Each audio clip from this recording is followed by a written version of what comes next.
Ya, selamat pagi anak-anak. Kita akan kembali lagi membahas di bagian yang kedua, yaitu tentang konflik sosial. Nah, apa yang akan kita bahas hari ini? Yang akan kita bahas hari ini adalah akibat dari konflik sosial. Kira-kira apa ya akibat dari konflik sosial itu? Mari kita bahas bersama. Ya, akibat dari konflik sosial, kita tentu masih harus ingat pengertian dari konflik. Nah, akibatnya apa yang pertama? Yang pertama, akibat dari konflik itu bisa meningkatkan solidaritas atau in-group solidarity. Artinya apa? Justru ini sifatnya positif. Kenapa dikatakan positif? Karena dengan adanya konflik, maka di dalam kelompok tersebut mereka tidak memandang lagi mungkin dari suku mana, mungkin agama apa, tetapi justru mereka bersatu untuk mengatasi dari konflik yang terjadi.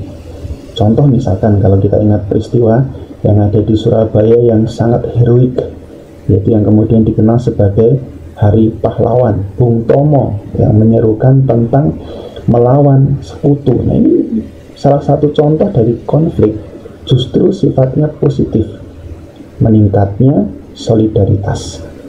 Kemudian yang kedua, akibat dari konflik bisa retak hubungan antar individu atau antar kelompok. Ini pasti sifatnya negatif. Kenapa?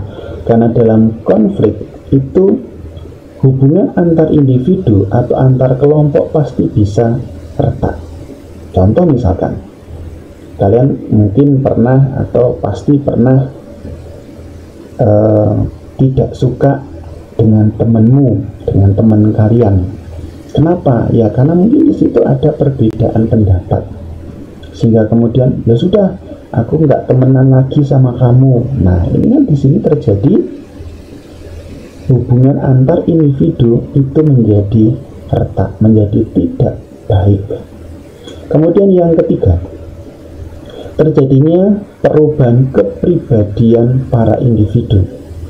Nah, di sini perubahan kepribadian antar individu atau dari para individu itu bisa perubahannya positif, tetapi juga bisa perubahannya negatif. Kalau perubahannya positif ataupun negatif, mereka bisa atau kita bisa sebagai individu menganggap diri kita itu yang paling benar, ya, yang paling tepat, yang tidak bersalah. Berarti kan di sini inilah pribadiku, ya aku ya seperti ini, kamu ya seperti itu. Maka di sini perubahan kepribadian itu bisa terjadi dengan adanya konflik. Kemudian sendiri-sendiri mereka tidak mau lagi berteman. Nah, kemudian yang keempat, rusaknya harta benda dan bahkan hilangnya nyawa. Nah, kalau konflik sosial ini tadi sudah pada fisik, maka di sini yang bisa terjadi, bahkan nyawa itu bisa hilang. Harta benda bisa terjadi rusak, ya, kehilangan harta benda. Tapi yang paling tidak mengenakan dari terjadinya konflik yang sudah terjadi kontak fisik adalah hilangnya nyawa. Kemudian yang terakhir, yang kelima, akibat dari konflik adalah terjadi akomodasi, dominasi, dan penaklukan. Akomodasi, ya, kita masih ingatkan akomodasi, dominasi berarti dominan, penaklukan berarti mengalahkan.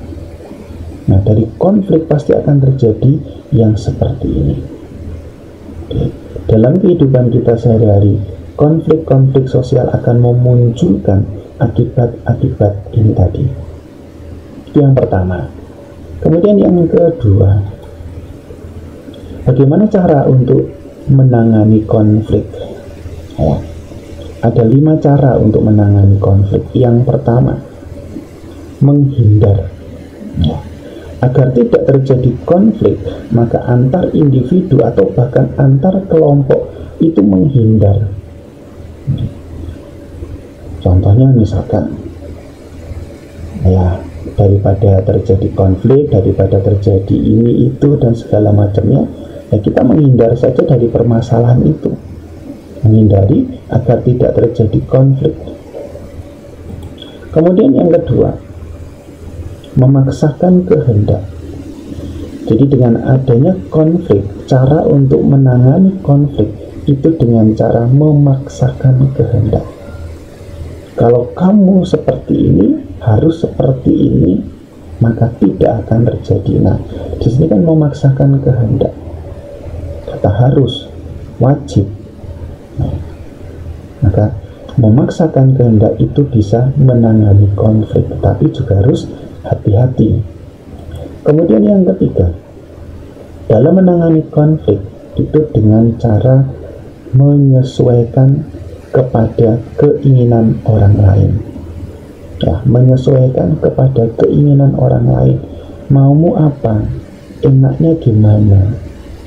Ya, berarti kan di sini ada keinginan yang di dalam diri kita dan di dalam orang itu ada yang dikalahkan.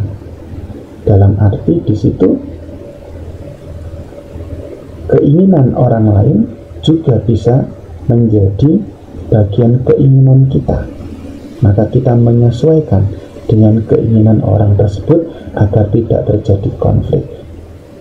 Kemudian yang keempat, tawar-menawar. Ya, kalau tawar-menawar ya sistemnya seperti pasar. Ya, tawar-menawar. Maka disinilah langkah yang keempat atau cara yang keempat dalam menangani konflik dengan tawar-menawar. Kemauanmu seperti apa, kemauanku seperti apa, enaknya bagaimana. Nah, itu yang keempat. Kemudian yang terakhir, yang kelima, kolaborasi. Kolaborasi itu adalah mencari solusi. Mencari solusi. Apa solusinya? Karena setiap konflik pasti harus ada dan pasti ada solusinya. Maka kolaborasi ini adalah mencarikan solusi, dicari solusinya. Seperti apa? Agar tidak terjadi konflik.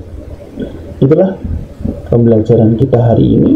Sebagai penutup dari pembelajaran kita hari ini, seperti yang saya katakan, tokoh internasional yaitu Nelson Mandela. Dia mengatakan dalam kata bijaknya adalah, kebencian adalah seperti meminum racun dan berharap musuhmu yang terbunuh. Meminum racun, siapa yang meminum racun? Kita. Berarti kebencian itu seperti meminum racun, berarti kita yang meminum racun, kita yang mati. Tetapi berharap musuhmu yang terbunuh. Nah, di sini kan menjadi sebuah konflik yang terjadi di dalam diri. Tapi intinya yang bisa kita ambil adalah bahwa setiap konflik itu pasti ada solusinya. Maka kita tidak boleh membenci, karena membenci itu seperti meminum racun. Ya. Kalau kita membenci orang lain, kita tidak suka dengan orang lain, terjadi konflik, maka yang rugi adalah diri kita sendiri. Oke, itu dulu untuk pembelajaran kita hari ini. Semoga pembelajaran kita hari ini bermanfaat dan berguna untuk kita semua. Dan selamat belajar, selamat menempuh dan mengembangkan wawasan dan pengetahuan kalian yang lebih dalam lagi.